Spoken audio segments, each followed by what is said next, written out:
Hello and welcome to episode 15 of What Makes This Song Special. As always, I will be taking a song that's special to me, talking a wee bit about a story attached to the song for me. What does it remind me of in my life? What moment does it take me back to when I hear it? I'm sure you've all got songs that do that to you as well. A song that comes on the radio and immediately you think, oh, that reminds me of the day I get married, or when I moved house, or the day I learned to ride my bike, whatever it is. So I do that every week. I tell a daft story about what a certain song reminds me of. I then talk a wee bit about the song, the singer, do a bit of a vocal coach reaction to the singer's technique. Not too much detail on that so as not to bore any non-singers. And I then do my own version in part two, which is a separate video for sort of rights reasons and things, which I'll leave a link to at the very end, and you can go and listen to my cover version of the song. So this week we're going back to 1990, 91-ish. I was living in Flinders Avenue in Clarkston, which is in the south side of Glasgow. It's the house that I mentioned going to in the middle of the night in the Wind of Change episode, and also the house that we left to move to Italy one of the times, I think, in the Simply Red Stars interview episode, which I maybe leave links to, like plugging my own episodes. But yeah, I've mentioned this house a couple of times, even though we only stayed there for 2 or 3 years. But as was often the case in my early sort of musical education, it was my big cousin Peter who brought this band to my attention. He was responsible for my love of Guns N' Roses, Poison, Bros. I think New Kids on the Block at one point as well, which is embarrassing now, but we'll leave that. Bon Jovi, which is what we're talking about today, and a few other great bands of that era, which inevitably led me into a life of loving music and following that path. So Peter played a big part in my early musical development. He used to come around most weekends for like a sleepover, like cousins quite often do, and along with my younger brothers we would play football and computer games, but of course we would listen to music and dream of being a rock band. So we sort of we started our own rock band at one point, even though I don't think at that point any of us had musical instruments. But my dad had like an old 12-string echo guitar that I think he brought over from Italy when he moved from Italy when he was about 20 years old, and I don't even think it ever had 12 strings on it, but it had 4 or 5 strings on it, and we used to sort of kid on we could play it.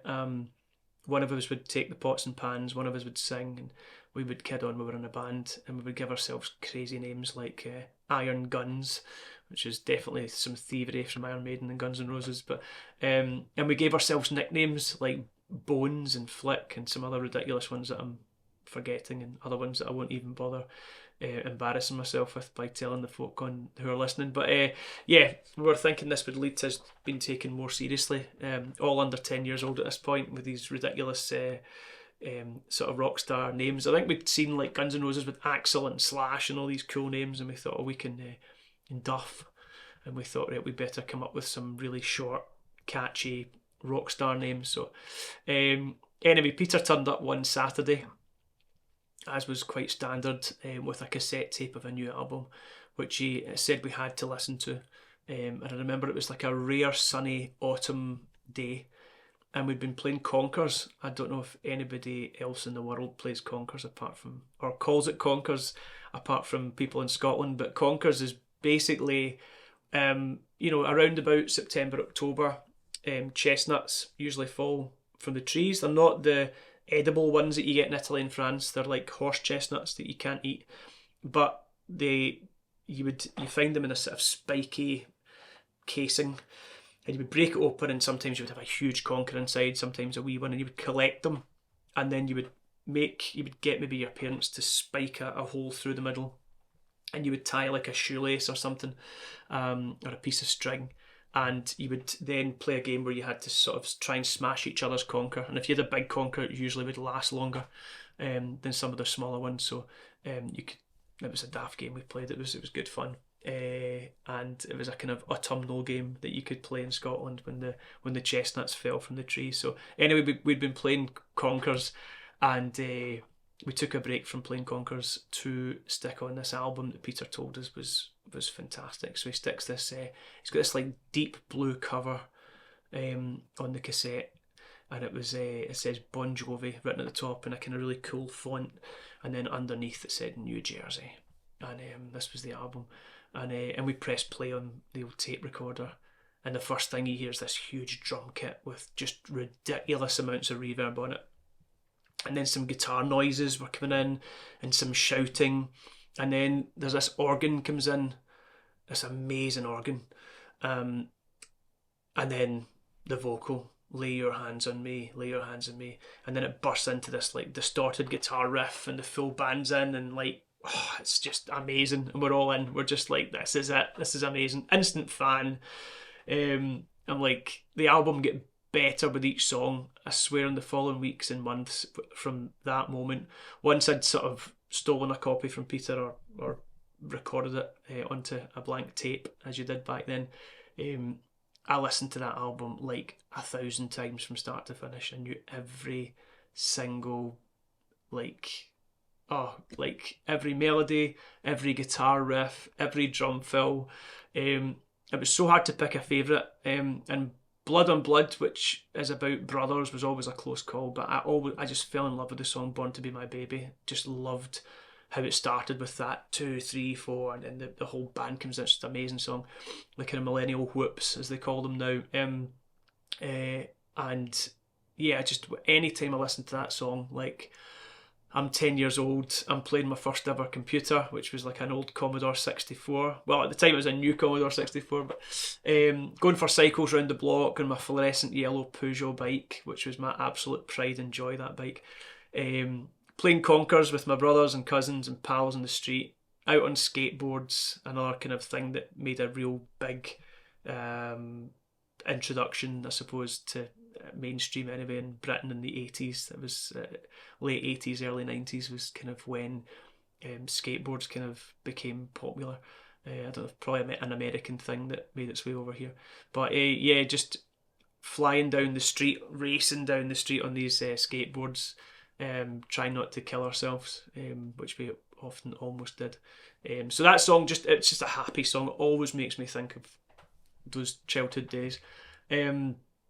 So, and the strange thing about this song is that it has two very distinct memories for me that are sort of 20 years apart. So sometimes, I always talk on the show about a song and what it reminds me of, one specific thing, but sometimes a song it reminds you of something and then it also reminds you of something else, many years later. So 20 years later is what, the second thing that I'm always taken back to when I listen to this song.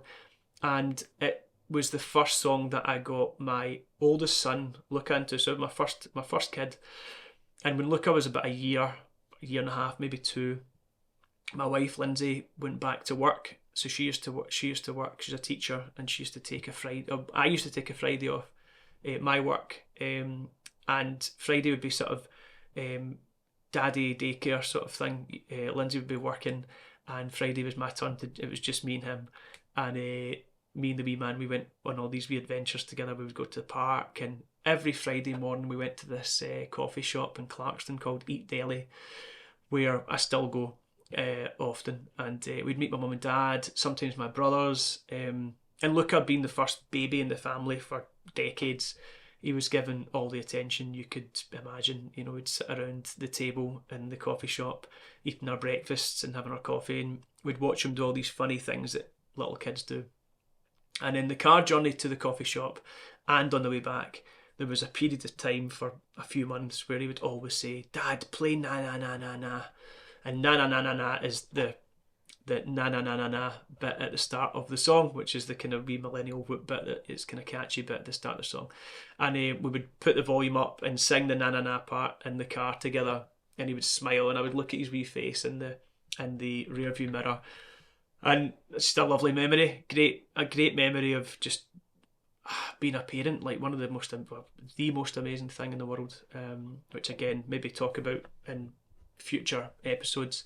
But yeah, just always reminds me of those early days of being a dad, and trying to sort of take or mould my little baby boy into being a sort of a music fan like me, and getting him into like Guns N' Roses and Bon Jovi and Queen and all these bands that I liked. So, and that summer we took Luca to Villa Latina, which is, again, we've spoken about that on the show before, but where my dad's from, the little village in Italy where my dad's from, and we went there with him for the first time that summer. And when my mum and dad go, they always stay at my grandparents' old house, and it's the house that I grew up in, and we lived there a few times. And a lot of the decor, like the decoration there, is still very old school. And as much as none of my family now are religious, my Italian grandparents had been Catholic, Roman Catholic. And so in their house there are like crucifixes and pictures of Jesus and Mary, and everywhere there are just loads of pictures everywhere, like a kind of very old school traditional Italian house. Rosary beads hanging from the walls, pictures of Padre Pio and saints, and we caught this amazing moment on video, and I'm going to try and embed the wee moment on here. I don't know how I'm going to do that because I'm not very good with video technology, but we'll work it out. I'll embed the wee video, but there's a wee video of Luca where we're sort of playing with him in one of the rooms, and he looks at the picture of Jesus on the wall. Luca, who's that? My Jovi. What? Bon Jovi? Bon Jovi.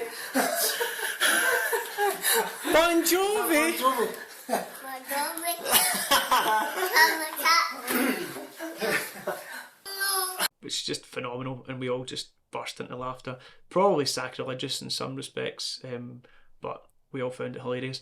And it's funny how the lyrics of the song as well, Born to Be My Baby, took on a new meaning to me as well, because when I sang it with Luca, it became about me and him. It was like Born to Be My Baby, as opposed to the baby, originally meaning a woman in the lyric, and to me it was this little baby that I just helped bring into the world. So that's the two things it reminds me of. It reminds me of childhood. Such a great song for me growing up, just one of my favourite songs. And then of course me sort of introducing it to the next generation. So there's my wee story of what the song reminds me of and why it's a kind of special song to me. A little bit about Bon Jovi. So obviously a huge band throughout the 80s and 90s. I don't imagine there are many of you watching who haven't heard of Bon Jovi before. Some of the biggest selling pop and rock albums of all time. Very full sound, helped by the fact that they were a five-piece. So a lot of the 80s five-piece bands opted for a second guitarist to sort of fatten out the sound. Bon Jovi had the amazing David Bryan for keys and synths, giving them a slightly more pop edge that worked well. I think it made them, more of a chart successful band than some of the others, because I think they were, if you weren't into like heavy rock, even though they ticked the rock box, they also ticked the pop box a little bit because of the keyboards, and I think as well just from the melodies, really catchy melodies that I think are really accessible to kind of people who just like music in general and don't really care about what the genre is. So that worked really well. The rocky guitar sounds from Richie Sambora, and then those big rock vocals from John Bon Jovi. So we'll talk about John's voice. John's one of my heroes in singing, an incredible rock voice, one of my favourite singers, and his range was outrageous. Like John Bon Jovi's range. Stick on a Bon Jovi song in the car next time you're in the car and try and sing along, and you just get to points where the key would change towards the end of the song. Think of like Living on a Prayer or something like that, and it's like ridiculous, and probably too high. And I think if we're going to talk a wee bit about vocal technique, probably singing higher than he needed to. Sadly, I think he probably pushed it higher than he needed to, even though it's super impressive that he, this massive range and stuff.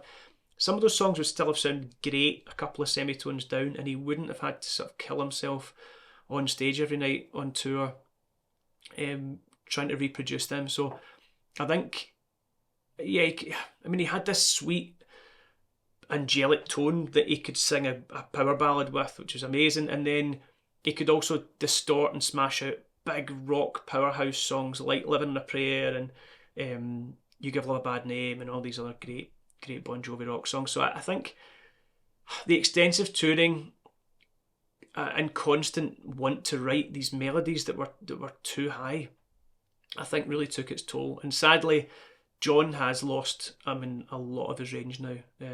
It's quite sad hearing him sing now, because he's really he's having to use this incredible amount of twang or sort of nasopharyngeal mode, or quack mode, in his singing, just to kind of gain control over his chords, to get the compression, which is, it's sad to hear that from a guy who used to, I think he's one of the best voices of the 80s. I really do. I think he had an amazing voice, and I think he really pulled chest voice, just stretched it too much throughout his career, over and over and over again. I think it's a big factor in why he's unable to hit those notes now. But what a voice he had, one of the very best. And I suppose that's, we all get old, and everything changes, and I suppose at least the best of his voice is preserved on all those great songs and albums. So we can be thankful for technology to still be able to hear the best of John's voice, even though sadly it's a few years back now. So there's why the song's special to me. Reminds me of my youth, of a street we lived on that was a lot of fun, of a time when things were easy and there was nothing to worry about. And it also reminds me of the early years of being a dad and trying to get my sort of then 1 or 2 year old son into the same music as me. Great song. I'm looking forward to doing my cover of it in part 2. I'll give it a click. Leave a comment. Why is the song special to you? What does the song make you think of? For people round about my age, I'm sure you'll be able to think back and remember that song when it got released, and whenever it got released. I get into it a wee bit later, but I think it came out in 1988, I believe, is when New Jersey came out. So let me know in the comments, what does it make you think of? Why is it special to you? Hit subscribe, hit like, share it on your Facebook, and thanks so much for watching. See you next week.